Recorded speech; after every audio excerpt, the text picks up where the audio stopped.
So what it's up mga players, ako nga po pala si Andray at ito po ang Minecraft. Let's go! Uy, merong tao. Dati abigay so panis. So eto na guys, kung makikita nyo, ayun o, boom! Tignan mo nga naman o, ang dami ng build na nakalagay. Nawala lang nung ilang araw, di lang nag-upload. Boom! Pero yon guys, kung makikita nyo, meron tayong sugarcane dito. Yung nasa pinakadulo. Meron tayong magkatabi na melon farm and berries farm. Meron tayong cactus farm. And meron tayong stable o yung pinaparadahan ng mga kabayo. Ayun, sa gitna pa yung yung gamit ko guys. So kung makikita nyo din guys, ang dami kong chest. Yes, ang dami akong chest. Pati ng mga kalan. Pero syempre, bago tayo magsimula, alam nyo na, meron tayong update ulit. So, simulan natin dito sa stable guys. Medyo ililimit ko lang yung pagtingin ko kasi baka may makita kayong di dapat nyo makita.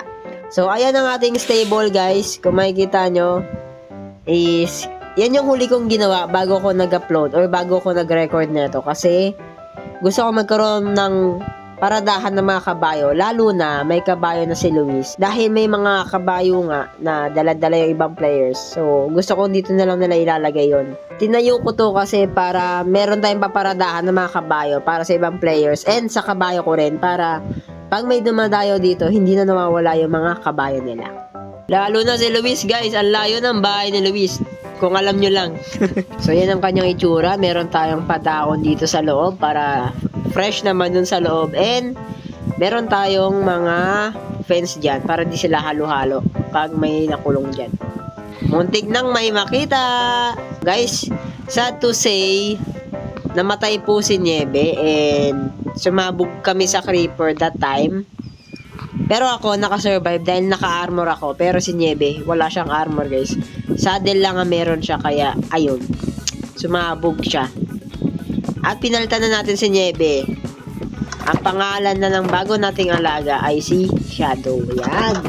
Shadow kasi kulay itim siya guys. Mukha siyang anino. Pero si Digidong andito pa. Yan, buhay na buhay yan. Yan ang una kong alaga, boy. Si Digidong, the OG. OG Digidong. Next, dito naman tayo sa ating cactus farm. Laki oh. So, sa cactus farm natin guys, kaya ako gumawa nito para magkaroon tayo ng unlimited na cactus, syempre. And para magkaroon tayo ng ilalagay pa dun sa composter para maging bone meal. Pero di ako sigurado kung iba pa akong gagamitin dito ng cactus. Kasi guys, more on dye lang naman ang ginagamit ko dito sa cactus. Green dye, specific. Green dye lang naman yung ginagawa ko dito sa cactus. So, ayun, baka magamit ko siya sa ibang build na ginagamitan ng green dye. Sa berries farm guys, ito muna, bago itong mga gamit ko dyan.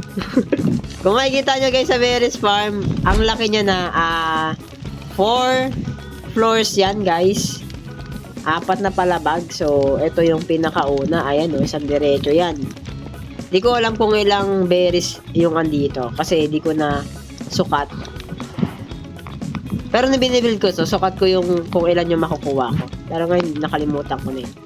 Ayun o, ito na yung pinakataas niya guys. Purong salamin yan. Para kitang-kita mo yung base ko dyan. So, yan ang ating berries farm. Ito, sugarcane farm naman guys. So, makikita nyo, isa rin to sa pinakamalaki na ito yung una kong build guys. Ito yung una kong natayo na farm. So, medyo proud ako dito kasi ang laki agad. And, ang laking tulong ng sugarcane. Kung makikita nyo sa episode 4 ko guys, nakakuha tayo ng mending nun. Yes, nakapag-trade tayo ng mending. And, hindi ko pa siya nalalagay kasi kailangan pa natin ng XP farm.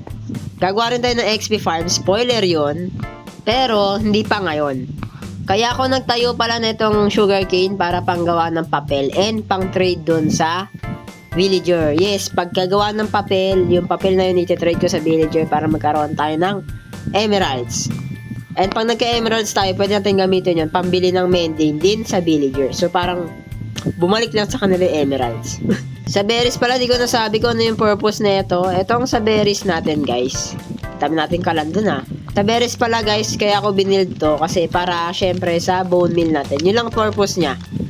Lalagay ko lang siya composter para magkaroon tayo ng unlimited na bone meal. Kaya malapit siya dito guys para madali ko siyang malalagay lahat. Lahat na ma-harvest ko dito ko ilalagay sa composter na yan. Sa potato farm natin guys, wala naman nagbago. Maliban sa may nasira doon, yun lang, wala nagbago sa potato. Pero may gagawin tayo dyan. Spoiler din yun. Next, itong ating melon farm. Itong melon farm natin guys, kaya ako ginawa ito pang trade din sa villager. Yes, sa mga farmer na villager. Kailangan nila ng melon or pumpkin guys. And malakas sila magbigay ng mga emerald pag mga ganito yung tinitrade nyo sa kanila. So, paldo-paldo pag may ganyan kayong farm.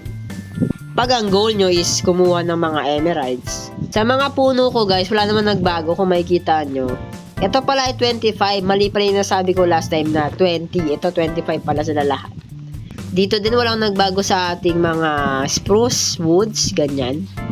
So next, itong ating mga gamit na. Itong ating mga kalan. Ayan o, makikita nyo guys. Yung mga kalan natin dito, meron ng blast furnace. Ito pang, ano lang to guys, pang ores lang. Hindi ka pwede magluto dito ng mga karne or sand, ganyan. Kailangan ores lang siya guys.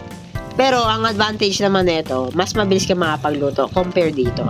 So kumbaga mas mabilis siya magluto ng mga iron, ganyan, mga gold. Mas efficient siya guys sa mga ores. Sa armor, ba't ko din-display yung gold armor ko? Yes, bagong gawa yan guys. I know, wala pang bawas. So, sorting ko na lang to kapag meron na tayong XP farm. Kasi lalagyan ko rin na enchant yan guys eh. Sa chest, marami na rin tayong chest guys. Kung makikita nyo, organize lahat yan. Nandito yung mga kahoy. Ba't may dirt dyan? Organize lahat yan guys. Kung makikita nyo, dito yung mga kahoy, yung bato, yung mga extra blocks, pati yung mga basura. Kompleto guys. Pero maliban dito, ito extra to. Wala pa akong alam na ilalagay dyan. Ito guys, yung mining area natin, makikita nyo. Ay no, may pailaw muna bago pumasok. Tapos parang may dumaan na ewan dito sa loob. Sobrang kinis nung pader eh. Tingnan nyo ba naman, talagang finlat yung pader dito. So, ayusin ko to guys hanggang dun sa makatagos to dun sa hagdan natin. Kasi kung makikita nyo, liliko pa dito. Bago ka makapunta dito. Ayan. So, ang gagawin ko, bubutasin ko na lang to hanggang dun sa pinaka-entrance ng ating kuweba. Lalabasan ako dito kasi baka may makita kayong spoiler eh. Oy! Dito na lang ako para di ko makita yung spoiler. Uy, nakikita pa rin. Sinasabi ko ang spoiler guys, ito, sa kabilang barangay yun eh. Kabilang, ay no, kitang-kita oh. Pero yun guys, so bubutasin ko to para isang diretso na lang tayo doon sa ating mining area. Ang mga di ko pa na-update siguro, itong gamit ko guys. Bakit ako nagbalik sa iron? Kasi, hindi ko naayos yung mga diamond tools ko guys. Kung makikita nyo dito. Ayan, kung makikita nyo, halos low health na yung mga diamond tools ko. Parang naghihingalo na yung mga yan. So, di ko muna gagamitin. Unless may mending na tayong enchant and XP farm. XP farm na lang talaga kulang guys kasi ang use kasi ng mending, kaya importante ang mending guys kasi nakapag-repair siya ng mga tools na may enchant na mending. So, ibig sabihin, hindi mo na kailangan gumawa ng bago pa na tools pag nasira yung mga ginagamit mo. Ang kailangan mo lang ay XP pampaayos nun. Na may na dapat yung iayos mo may enchant na mending. Halimbawa na lang ating guys, itong ating sword. Halimbawa may enchant to na mending. So kailangan mo ng XP para mapuno ulit yung buhay nung sword mo. Para di na siya masira. So, yun yung use ng mending, guys. Kaya, importante ang mending. Siyempre, di lang mending ang lalagay nating enchant. Maglalagay din tayo ng unbreaking. Yung mga enchant na kailangan talaga. Yung makakatulong sa atin. So, pumunta ako dito, guys. Kasi, sa ruin portal natin, guys, malapit dyan. Kung makikita nyo yung platform dito, ayun yung lupa na yan. Gagawin natin yun, guys, na palengke. Wala pa kami natatawag doon maliban sa palengke kasi gusto namin parang iba yung pangalan na pwede nyo tawag. So, pero yun ang gagawin naming pamilihan. Muntik na makita. Itong part na to guys, dito kami magtatayo ng mga pamilihan namin.